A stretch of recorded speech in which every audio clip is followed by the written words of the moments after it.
Oh, hi. I want to talk about my simple pain management plan system that I made up. Okay, so this is a pain management plan rule. I made it a couple of years ago and it's made a very big difference for me. And I want to talk about it because I think that it's really important. I feel like when you have chronic pain, we internalize this idea of just push through, just get over it. I just feel like it's minimized. And the problem with that is that the more you ignore pain, the more chance it has of getting worse. And here's why.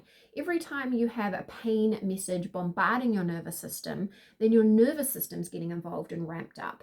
And you create this kind of thing where the physiological and the nervous system kind of start getting it together. And so you have this learned pain and this amplified nervous system, and you have the physiological stuff kind of getting worse and worse because what's happening is everyone kind of talks about chronic pain like it's benign, like it's doing nothing to you.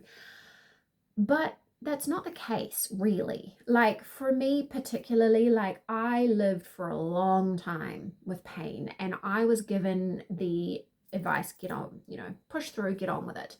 And I was never given proper advice of how to manage it. And guess what? By learning to manage it properly, I have decreased it significantly.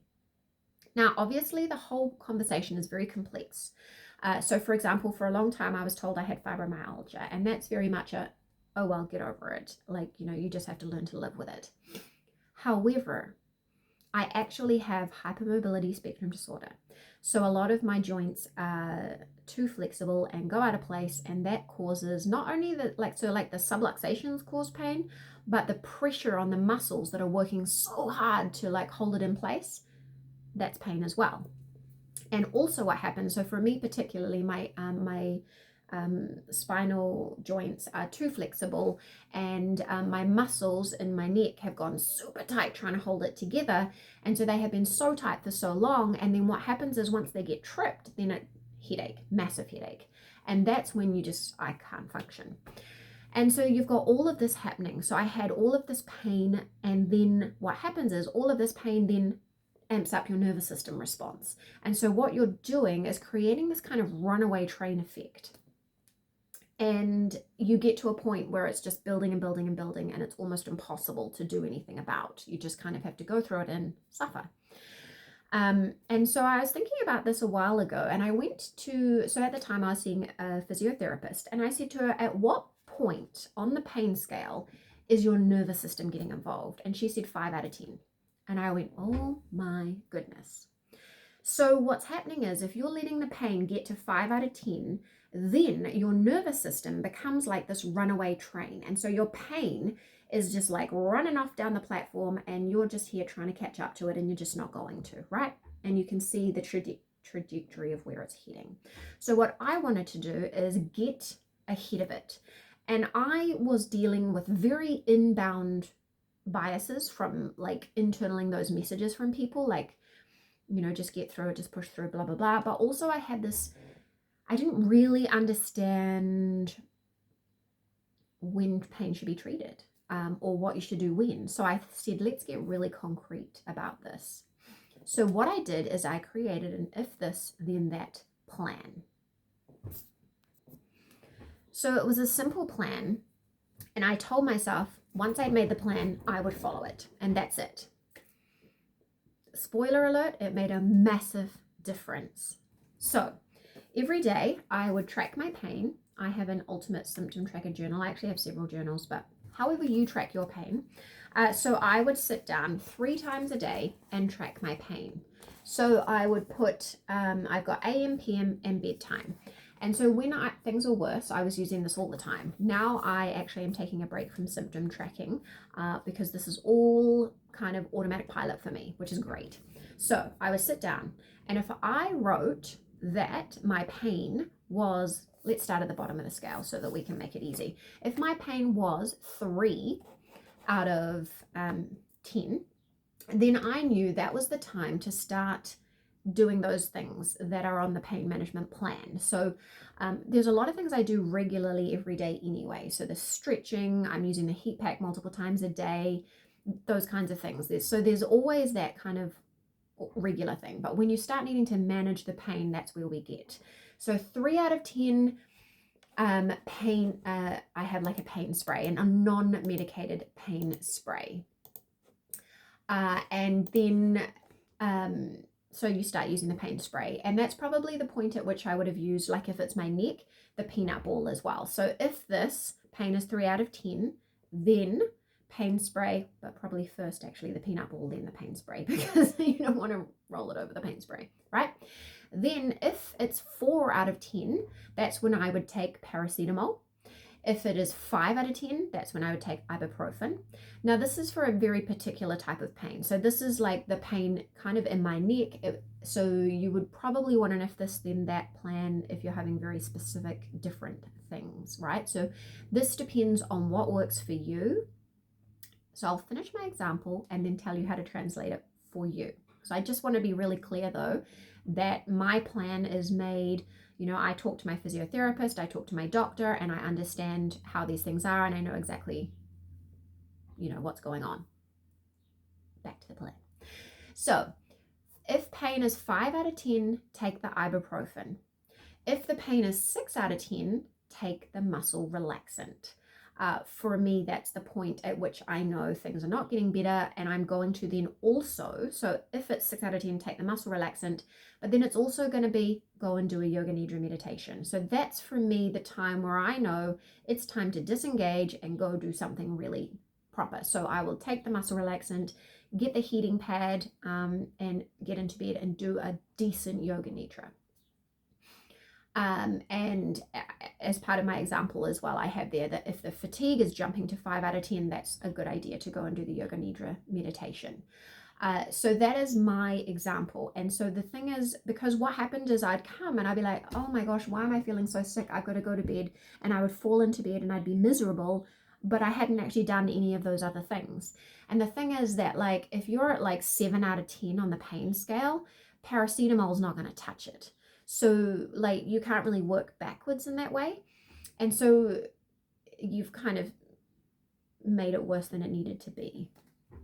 So what I found is getting proactive made the difference, and getting in earlier, here's what it did. Getting in earlier meant that quite often I was heading it off. So the more I did the paracetamol, the ibuprofen, and the yoga nidra rest and stuff, the less I needed the muscle relaxant.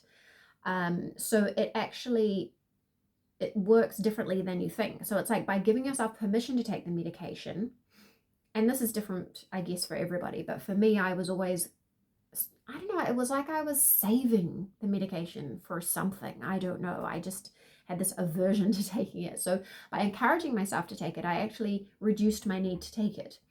But you know, there's lots of other things that we can put on this list, right? We've got the self-massage, we've got hot baths, we've got stretching, we've got a load of things. So let's talk about how we might go about making this plan. So I guess the first thing you need to do is kind of have a list of things that work. So hopefully you've got some kind of tracking mechanism where you're writing down the symptoms, but you're also writing down the treatments and the self-care. Okay, what is working? And create a list of what helps me. So that's the first thing that's really important. And I have a full Make a Symptom Management Plan micro course that kind of takes you through it and gives you the worksheets if you want it to be really easy and drip fed through. But make a list of the things that help and kind of get a sense of at what level they might help. And that's when you're ready to come and make your if this then that pain management plan. Now I have a free copy of this that you can get, but obviously you can see how easy it is. You can write it anywhere you like. I have a free copy. So what happens is it's got this, but it's also got the instructions and it's got the example. So that might be a little bit helpful. So I'll put the link below so that you can grab that below. But you make your plan. And so it's got 2 on the page because there's 2 reasons there's 2. One, you might want to make a couple of plans if you're dealing with very different types of situations and pain. For example, if I would have a different plan for my neck than I would for, say, if my SI joints are out of place, or fatigue. Fatigue is quite different, right, to the pain.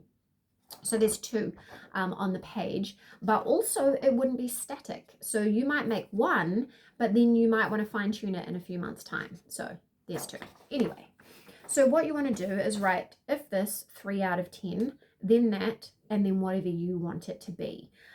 So you need to know what helps, right, to be making this plan.